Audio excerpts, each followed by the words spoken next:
Assalomu alaykum, hurmatli kanalimiz va gruppamiz a'zolari, hurmatli tinglovchilar. Demak, sog'lom insonning sog'lom hayoti, yashashi, sog'lig'i nimaga bog'liqligini, asosan nimalarga bog'liqligini ko'rib chiqamiz. 4 ta muhim omil bor. O'shalardan eng asosiy birinchi o'rinda turadigani bu sog'lom turmush tarzi. Ya'ni insonning salomatligi 53% gacha sog'lom turmush tarziga bog'liq ekan. Yana 20% genetikaga, nasliy omillarga, nasliy moyillikka aloqador.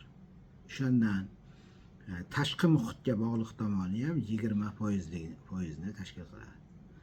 Endi tibbiyotga, tibbiy xizmatlarga, sog'liqni saqlash tizimiga aloqador tomoni 8-10% ni tashkil qiladi. Bu qachonki kasal bo'lgandan keyin yoki bo'lmasa kasallikni oldini olish tadbirlari, sanitariya oqartirish ishlari, sanitariya gigiyena, kommunal gigiyena va tibbiyot profilaktika muassasalarida kasallarni davolash, nazoratga olish, shular 10%ni tashkil qiladi.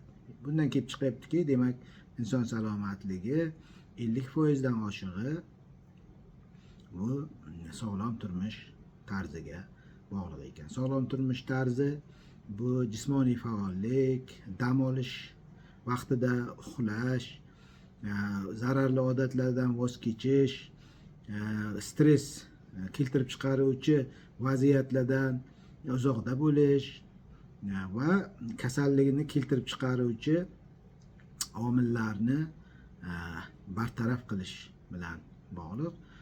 Shuning uchun hammalaringizga sog'lom turmush tarzi tilaymiz. Sport bilan shug'ullaning, harakatchan bo'ling, zararli odatlarni tashlang, vaqtida dam oling, dam olish va mehnat rejimiga qat'iy rioya qiling, stressli vaziyatlardan uzoqroq bo'ling. Shunda albatta salomat bo'lasiz. E'tiborlaringiz uchun rahmat.